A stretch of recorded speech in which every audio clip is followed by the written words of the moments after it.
নমস্কার বন্ধুরা, আমার এসকে কুকিং গার্ল চ্যানেলে আপনাদের সকলকে স্বাগত জানিয়ে আজ আরও একটি ভিন্ন স্বাদের ভিন্ন রকমের রেসিপি নিয়ে আপনাদের সামনে হাজির হলাম। আজ আমি আপনাদের সঙ্গে সজনে ফুলের আরও একটি নতুন রেসিপি শেয়ার করব। আগের দিন আপনাদের সঙ্গে সজনে ফুলের একটি পকোড়া রেসিপি শেয়ার করেছিলাম। আপনারা সকলেই খুব ভালোবাসা দিয়েছেন, তাই আজ এই নতুনত্ব রেসিপিটি শেয়ার করলাম। আশা করি আজকের রেসিপিটিও আপনাদের খুব ভালো লাগবে, আপনারা সকলেই ভালোবাসা দেবেন। চলুন তাহলে আজকের রেসিপিটি শুরু করা যাক। বন্ধুরা, রেসিপিটি শুরু করার আগে যারা যারা এখনও আমার চ্যানেলটিকে সাবস্ক্রাইব করেননি, অবশ্যই নতুনত্ব রেসিপি দেখার জন্য আমার চ্যানেলটিকে সাবস্ক্রাইব করে আমার পাশে থাকুন। দেখুন বন্ধুরা, আজকের রেসিপিটি করার জন্য আমি সজনে ফুল গাছ থেকে টাটকা পেরে নিয়ে এসেছি। সবেমাত্র গাছ থেকে পেরে আনা একদম টাটকা ফুলগুলি, খুব সুন্দর তাজা।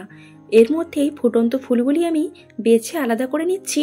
আর এই কড়ি সজনে ফুলগুলির একটি শর্টস ভিডিও আপনাদের সঙ্গে শেয়ার করেছি, আপনারা চাইলে দেখে নিতেও পারেন। আমরা সকলেই জানি সজনে ফুলে আছে প্রচুর পরিমাণে ভিটামিন এবং পুষ্টিগুণে ভরপুর। বন্ধুরা, আপনারা যদি সজনে ফুল পেয়ে থাকেন তাহলে অবশ্যই খাবেন। এছাড়াও আপনারা বাজার থেকেও পেয়ে যাবেন। এই সময় সজনে ফুল খেলে অনেক রোগ থেকেও মুক্তি পাওয়া যায়।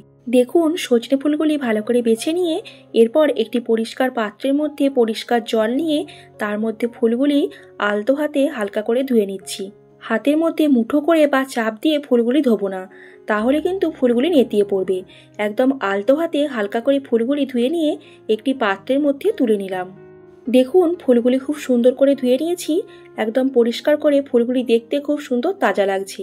দেখুন, আমি এখানে দুটো বড় সাইজের আলু একদম ডুমো ডুমো করে খুব ছোট ছোট করে কেটে নিয়েছি। এই কেটে রাখা আলুগুলিও ভালো করে পরিষ্কার জল দিয়ে ধুয়ে নিলাম। দিকে 4 থেকে 5 চামচ পরিমাণ মতো পোস্ত ভালো করে পেস্ট করে নিয়েছি। আর এদিকে পেঁয়াজ কুচিয়ে রেখেছি আর 4-5টার মতো কাঁচা লঙ্কাও রেখেছি। গ্যাসের ওভেন জ্বালিয়ে দিয়ে ওভেনের মধ্যে কড়াই বসিয়ে দিয়েছি। কড়াইয়ে পরিমাণ মতো সর্ষের তেল দিয়ে তেল গরম হয়ে গেছে। এরপর কেটে রাখা আলুগুলি দিয়ে দিলাম। এরপর আলুগুলি হালকা লাল লাল করে ভেজে নেব। আলুগুলি হালকা লাল লাল করে ভেজে নেওয়ার সাথে সাথেই আমি হালকা করে সেদ্ধও করে নেব। দেখুন, বেশ কিছুক্ষণ হালকা করে নাড়াচাড়া করে নেওয়ার পর আমি কিছু সময়ের জন্য ঢাকা দিয়ে রাখলাম। এতে করে হালকা সেদ্ধও হয়ে গেছে এবং লাল লাল করে ভেজে নেওয়াও হয়ে গেছে। এরপর আমি আগে থেকে যে পেঁয়াজ কুচিয়ে রেখেছিলাম সেই পেঁয়াজ কুচিটা দিয়ে দেব। বন্ধুরা, আমি এখানে একটি বড় সাইজের গোটা পেঁয়াজ কুচি দিয়েছি। এরপর এই পেঁয়াজ কুচিও হালকা লাল লাল করে ভেজে নেব। বন্ধুরা, আজকের এই সজনে ফুলের রেসিপিটি একদম কম তেল ঝাল মশলায় কম উপকরণ দিয়েই একদম ঘরোয়া পদ্ধতিতে আপনাদের সঙ্গে শেয়ার করছি।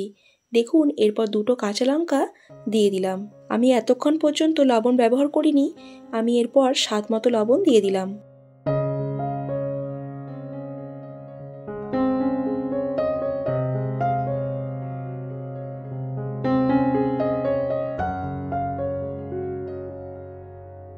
আগে আলুটা হাফ সেদ্ধ হয়েছিল, এখন দেখুন আলুটা খুব ভালোভাবে সেদ্ধ হয়ে গেছে। বেশ কিছু সময় নিয়ে আলু এবং পেঁয়াজটা হালকা লাল লাল করে ভেজে নিয়েছি। এরপর বেছে রাখা সজনে ফুলগুলি দিয়ে দিলাম। সজনে ফুলগুলি দিয়ে আরও বেশ কিছুক্ষণ হালকা করে নাড়াচাড়া করে নেব।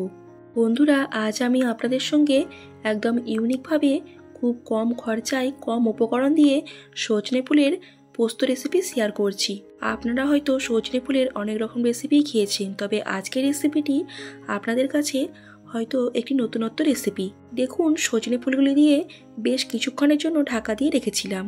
এতে করে ফুলগুলিও হালকা সেদ্ধ হয়ে যাবে। এখন আলু এবং সজনে ফুলগুলি আর পেঁয়াজ সমস্তটাই হালকা লাল লাল করে ভেজে নেওয়া হয়ে গেছে। এরপর আমি বেটে রাখা পোস্তটা দিয়ে দিলাম।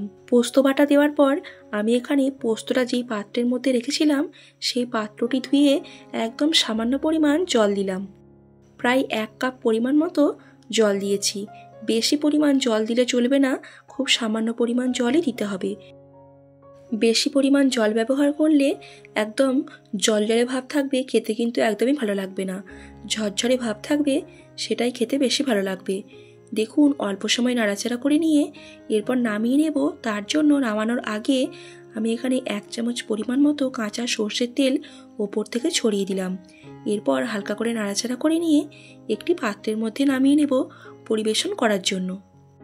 বন্ধুরা, আজকের এই সজনে ফুলের রেসিপিটি গরম গরম ভাতের সাথে পরিবেশন করলে সত্যিই কিন্তু অসাধারণ লাগবে। আপনারা অবশ্যই এই সজনে ফুলের সময় থাকতে থাকতে একবার রেসিপিটি চটপট করে বানিয়ে নিন। আশা করি আপনাদেরও খুব ভালো লাগবে। আশা করি আপনাদের সকলেরই আজকের রেসিপিটি খুব ভালো লেগেছে। বন্ধুরা, আমার রেসিপিগুলি আপনাদের যদি ভালো লেগে থাকে অবশ্যই লাইক করবেন, কমেন্ট করবেন এবং শেয়ার করে দেবেন। আর আমার চ্যানেলটিকে সাবস্ক্রাইব করে আমার পাশে থাকবেন। বন্ধুরা, আপনারা সকলে ভালো থাকবেন, সুস্থ থাকবেন। আবার দেখা হচ্ছে পরের দিন নতুন কোনো একটা রেসিপি নিয়ে।